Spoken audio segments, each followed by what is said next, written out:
Hello everyone, we are back with the uh, video after the dashboard and merchant fee. So we are going to walk through two different tabs now, which is the donation and subscription tabs. These are very important tabs. Typically, as you can see, this is the tracking system of all the donations coming to you eventually. So from app or from whichever end um, terminal point you are expecting a donation to come to, this will be the point of landing for that donation. So basically, whatever donation comes through, this will be showing the customer name, email, and phone number. These are the primary things which will be always known to you as a non-profit organization, and that will help you eventually match customers of your own in your own existing databases which are out there, whether you take Salesforce, whether you take QuickBooks, whatever platform you use. This will be the important information beneficial to you. As I mentioned you earlier, we are not replacing your system. We are trying to enhance your ability to gain more donations via our system.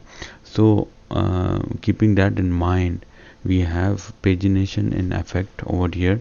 You can cross through many pages if there are multiple donations coming through, and they are all available in the most recent fashion, where the most recent donation would be listed first and the last would be the last oldest donation received.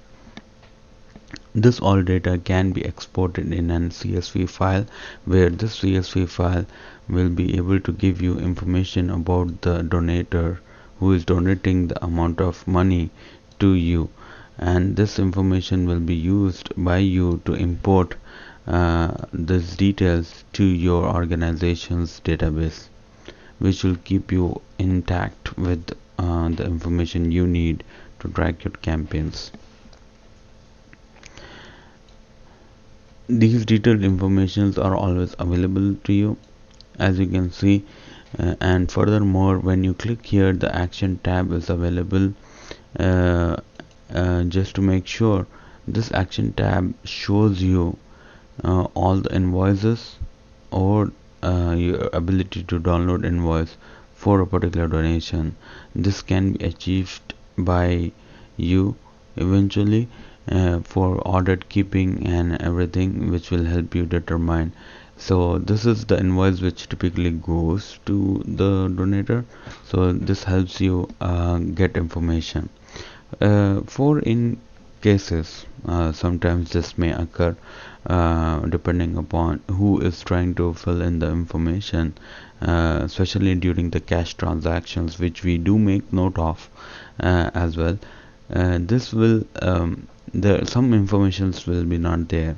We expect that the system might not be able to couple of information, or may incur capturing incorrect information or email IDs. In that situation, you can always edit this information, like by entering the customer name, email or phone number, and save that detail all the time, so that you can make your records more perfect and gain more trust on the database of your own grounds. Further ado, this is making sure that just your donations are being captured, and furthermore it is just providing you more detailed insight of what payment method is there and what payment modifier is there being used while donating. um, More options are available via the business kiosk, which we will go through in the last after the completion of this dashboard video. So what is the key difference between donation tab and a subscription tab? Subscription tab is nothing but a separate tab which allows you to track donations which are reoccurring. For example, a donator comes in and your campaign does have an identifier which allows them to make a payment which is for monthly basis. That is what we give right now as an option. So for those monthly donations, this will be the tab being used. So this tab will identify which customer or which donor typically will utilize that donation, and what kind of money is being reoccurred by which payment method. Typically we do accept ACH or credit card reoccurring methods. There will be no terminal based reoccurring methods available to the system. Neither the cash payment method we accept on the business kiosk will not be acceptable. So typically ACH or any credit card transaction via 8pay or on the physical business kiosk or via the 8pay bank ACH transaction, which is basically identifying that connectivity here, will be able to track that donation amount. So for example, you can just go here and see the detail about this transaction which is going to incur. For example, this is the transaction which is happening and is inactive right now by the end customer by his own will.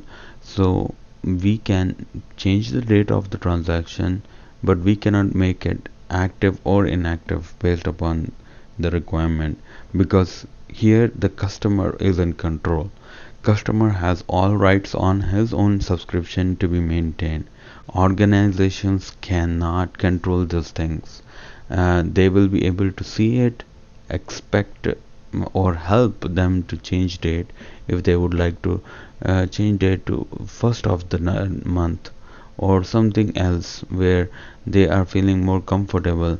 Then they will be able to do that kind of changes.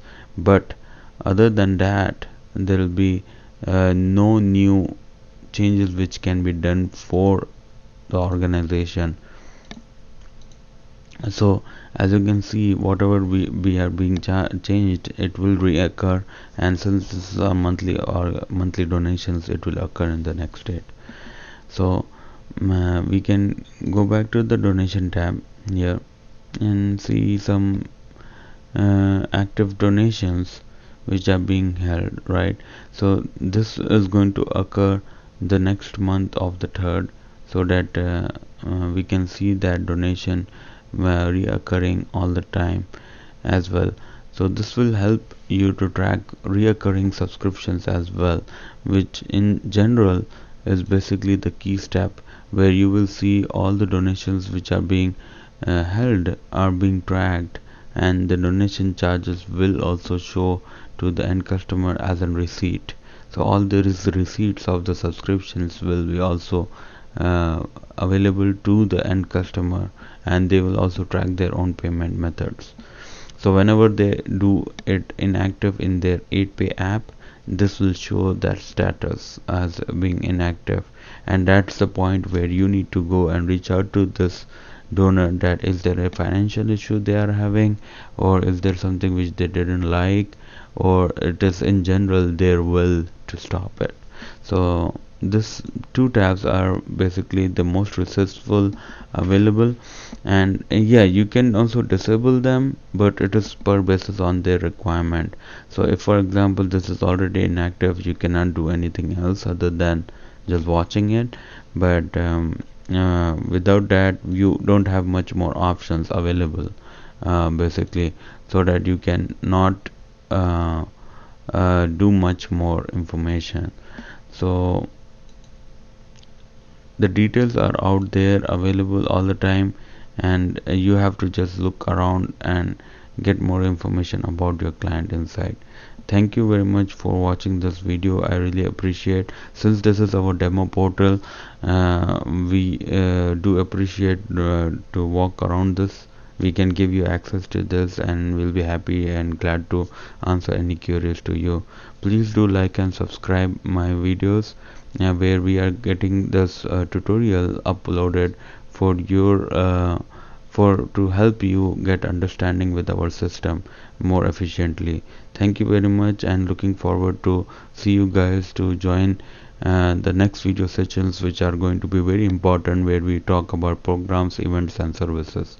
Thank you very much, and assalamu alaikum warahmatullahi wabarakatuh.